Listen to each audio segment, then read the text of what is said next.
Imagine waking up one morning to find your land, your home, your people, all claimed by foreign powers who've never set foot there. This was the reality that faced millions across Africa in the late 1800s.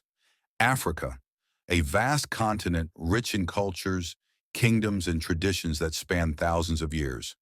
Before the arrival of European powers, Africa was not a blank map awaiting discovery. It was a land of empires, trade networks, and deeply rooted societies. But by the end of the 19th century, nearly 90% of the continent had fallen under foreign rule.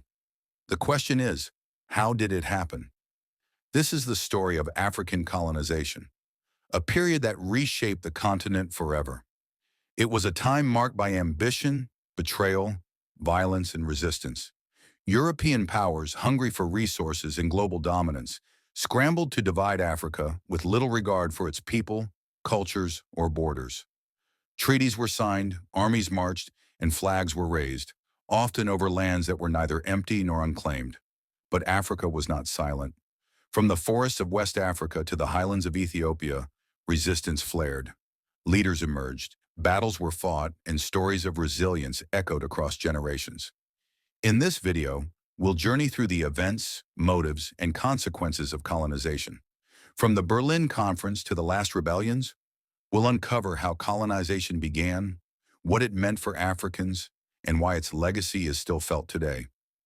Before Africa was colonized, it wasn't empty. It was alive. Alive with kingdoms, commerce, languages, and power. Too often, history books begin Africa's story of colonization as if the continent had no past worth telling. But long before European empires arrived, Africa was already rising and ruling itself. Across the continent, great civilizations flourished. In West Africa, the Mali Empire was renowned for its wealth, scholarship, and trade. Cities like Timbuktu became centers of learning, home to thousands of manuscripts and schools. Mansa Musa, the Emperor of Mali, is still considered the richest person in recorded history. Further south, the Kingdom of Congo had a centralized government, sophisticated diplomacy, and ties with European states centuries before colonization. The Ashanti Empire in modern-day Ghana had a structured military and judicial system. In the east, Great Zimbabwe stood as a stone-built city, a marvel of architecture and trade in southern Africa. Along the Swahili coast, cities like Kilwa, Mombasa, and Zanzibar thrived through maritime trade with Arabia, India, and China. In the north, Egypt and Nubia had already written chapters of human civilization thousands of years prior. Ethiopia, an ancient Christian kingdom, maintained independence and international relations even during Europe's peak of colonization. Trade routes stretched across the Sahara and along the Nile. Gold, salt, ivory, copper, and even books traveled between Africa, the Middle East, and Asia. African merchants negotiated, taxed, and built vast networks of commerce, long before the idea of colonial markets even existed. Culturally, Africa was rich and diverse. Over 2,000 languages were spoken. Oral traditions carried history from generation to generation. Religion varied. Islam had spread widely across the Sahel and the Horn of Africa, while traditional spiritual beliefs remained strong across the continent. Governance structures were equally diverse, from kings and queens to councils of elders and clan-based leadership. The scramble changed everything. In just a few decades, nearly 90% of Africa was colonized. Only Ethiopia and Liberia remained officially independent. Ethiopia, under Emperor Menelik II, famously defeated Italian forces at the Battle of Adwa in 1896, becoming a symbol of African resistance. Maps from the early 1800s showed African empires and trade routes. Maps after the scramble showed French West Africa, British East Africa, the Belgian Congo. The names and borders of modern African countries were mostly born from this division, not from African history, but from European negotiation. But even as colonization spread, so did resistance. Africans didn't accept domination passively, and soon empires would face fierce opposition. Colonial rule and administration. Conquest was only the beginning. Once the flags were planted and maps redrawn, the real work of domination began. After claiming African lands during the scramble, European powers needed to govern them, and fast. What followed was a wave of colonial administration that imposed foreign laws, languages, economies, and systems of control on millions of people who had never been consulted. Colonial rule was not the same everywhere. The British often used a strategy called indirect rule, governing through local chiefs and traditional leaders, but making them answer to colonial officials. This was especially common in places like Nigeria and Uganda. While it appeared to respect African authority, in reality, it turned local leaders into enforcers of foreign policies. The French, on the other hand, practiced assimilation, the idea that Africans could become French if they adopted French language, laws, and culture. In theory, this offered inclusion. In practice, it erased identity. Indigenous systems of governance were dismantled, and French became the language of power, education, and opportunity. The Belgians were more brutal and paternalistic, especially in the Congo Free State, where King Leopold II ran the land as his personal property. Forced labor, mutilation, and terror became tools of profit. Millions of Congolese died under this regime, making it one of the darkest chapters of colonial rule. In settler colonies like South Africa, Kenya, Algeria, and Rhodesia, modern Zimbabwe, European settlers seized land, built segregated systems, and marginalized African populations. Laws were passed to limit African movement, ownership, and education. The land wasn't just controlled, it was stolen. Colonial economies were reorganized to serve European interests. Cash crops like cotton, coffee, cocoa, and rubber replaced food farming. Railroads were built, not for African benefit, but to extract resources faster. Taxes were introduced, forcing Africans to work in colonial systems simply to survive. Education under colonialism was also strategic. Schools were created to train Africans as clerks, interpreters, and low-level workers, not as future leaders. History was rewritten, often erasing African achievements and glorifying European civilizers. Religion played a powerful role. Christian missions spread rapidly, converting millions. While some missions brought schools and healthcare, they also undermined traditional beliefs and often worked hand in hand with colonial administrators. The colonial state was designed to be strong, not for the people, but against them. Police forces, military garrisons, prisons, and courts enforced foreign laws. Speaking out, resisting taxes, or even organizing a meeting could land someone in jail, or worse. But through it all, African identity did not vanish. People adapted, resisted, and preserved culture where they could. New forms of identity emerged, blending tradition with resistance. The seeds of nationalism were quietly being planted. Colonial rule may have appeared organized and modern on paper, but on the ground it was often violent, exploitative, and dismissive of African humanity. And soon the people would rise to demand change.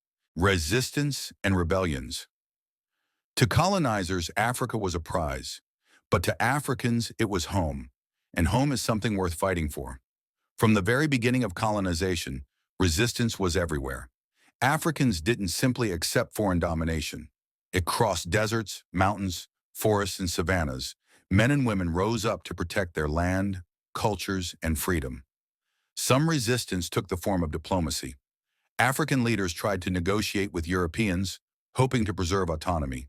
Others chose military defense, rallying warriors to confront foreign armies. Some efforts lasted weeks, others spanned years. But all had one message: Africa would not be conquered without a fight. In West Africa, Samurai Touré built a powerful empire and led one of the longest resistances against French expansion. For over 15 years, he fought colonial forces, moving his capital repeatedly and organizing modern armies. Despite eventually being captured in 1898, his defiance became legendary. In present-day Zimbabwe, Queen Lozakade Lodlo and the Ndebele people resisted British forces during the First Chimurenga in 1896. Armed with spiritual belief and bravery, they challenged colonial rule, though their uprising was eventually crushed with heavy violence. In East Africa, the Maji Maji Rebellion in German East Africa, now Tanzania, saw multiple ethnic groups unite against German oppression in 1905. Fueled by spiritual prophecy and desperation, over 100,000 people joined the fight. The Germans responded with brutality, leading to tens of thousands of deaths. Many from famine after scorched earth tactics destroyed villages and crops. Ethiopia, under Emperor Menelik II, achieved something almost no one else in Africa did: victory. In 1896, at the Battle of Adwa, Ethiopian forces defeated the Italian army, securing their independence. This triumph sent shockwaves across the continent and inspired future generations of African resistance movements. Not all resistance was military. Across Africa, communities refused colonial taxes, rejected European names, hid their cultural practices, or slowed down labor as acts of quiet defiance. Religious movements like the Kimbangas Church in Congo used faith to resist colonial authority. Others used music, storytelling, and education to preserve their identity and pass down pride in their heritage. Colonial powers often responded to resistance with brutal crackdowns: executions, forced labor, imprisonment, and even massacres. But for every blow, Africans stood taller. Resistance became part of identity. It evolved from local rebellions into broader movements for independence. By the early 20th century, new forms of resistance began to emerge. Educated elites, former soldiers, trade unions, and youth groups started organizing politically. The age of rebellions was shifting into the age of revolution, and colonizers could feel it. The days of unquestioned control were numbered. This was not a continent in need of rescue. It was not lost. It was not uncivilized. It was dynamic, organized, and deeply rooted in its own systems. Understanding pre-colonial Africa shatters the myth that colonization was somehow necessary. The truth is, colonization didn't bring order to chaos. It disrupted order that already existed. What if carving up an entire continent could make you rich, powerful, and globally respected, all without asking permission? That's exactly what many European powers believed in the 19th century. The colonization of Africa didn't begin with a noble mission or an accidental encounter. It was driven by a calculated mix of greed, power, fear, and ideology. By the late 1800s, European nations were deep into the Industrial Revolution. Their factories needed raw materials: rubber, gold, cotton, palm oil, and Africa was seen as a vast, untapped storehouse of resources. At the same time, these powers were locked in fierce rivalries. France, Britain, Germany, Belgium, and others were in a race not just for wealth, but for global influence. Colonies became symbols of national pride and power. The more land you controlled, the more powerful you appeared on the world stage. This was called imperial competition. Religion also played a major role. Missionaries from Europe came to civilize Africa, spreading Christianity and Western values, often with good intentions but without understanding or respecting local cultures. To many Europeans, Africa was portrayed as dark and backward, a false narrative used to justify domination. And then there was racism. The idea that Europeans were superior and Africans primitive gave colonizers the moral excuse they needed. Pseudo-scientific theories claim that Africans needed to be governed and guided, as if they were incapable of managing their own societies. These ideas were deeply harmful and laid the groundwork for decades of exploitation. Economic ambition, political rivalry, religious zeal, and racial ideology all came together in a perfect storm. Africa wasn't colonized by accident. It was invaded with a purpose. But all of these motivations led to one defining moment: the scramble for Africa, when the continent was divided up like a pie by men who never asked its pin a single room in Berlin. Without a single African present, Europe redrew the map of an entire continent. Between 1884 and 1885, the world witnessed one of the most defining and destructive moments in African history: the Berlin Conference. Hosted by German Chancellor Otto von Bismarck, 14 European powers gathered to settle how they would divide Africa among themselves. But no African leader, elder, or voice was invited. The continent's future was being discussed, decided, and diced up without its people even in the room. Impact and legacy of colonization. Africa may have gained independence on paper, but the scars of colonization never disappeared. Colonialism didn't just redraw maps, it rewired Africa, its borders, economies, education systems, and identities. The impact of colonization was, and still is, profound. First came the borders. The lines drawn by European powers during the Berlin Conference had no connection to Africa's cultural or ethnic realities. Communities that once lived together were suddenly divided by artificial national lines. Others were forced together, despite deep historical differences. These borders remain today and have been at the root of many conflicts, civil wars, and political tensions. Colonial economies were extractive by design. They weren't meant to build Africa. They were meant to feed Europe. Mines, railroads, and ports were built to remove resources, not to connect African societies. After independence, many African nations inherited economies dependent on exporting raw materials, making them vulnerable to global market shifts. Languages like English, French, and Portuguese became official across much of Africa, not because they were native, but because colonial governments imposed them. Today, many Africans grow up speaking the language of their former colonizer, often before learning their mother tongue. This has helped international communication, but also created identity crises and cultural loss. Education systems were built to serve colonial goals. Schools trained Africans to be obedient workers, not leaders. African history was ignored or distorted. Traditional knowledge systems, languages, and spiritual beliefs were suppressed or mocked. Socially, colonialism planted the seeds of ethnic favoritism and division.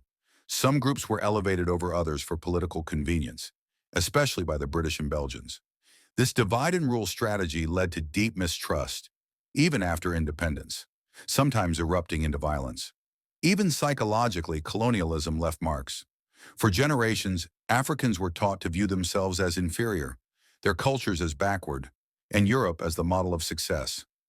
This colonial mentality still affects how some Africans see development, beauty, and progress. But it's not all tragedy. Out of resistance came resilience. Many African nations have reclaimed their languages, revived cultural practices, and rewritten their histories. African intellectuals, artists, and activists continue to challenge colonial legacies and to imagine new futures. Today, understanding colonization is not about blaming the past. It's about learning from it, because the future of Africa must be built on truth, dignity, and the voices of Africans themselves.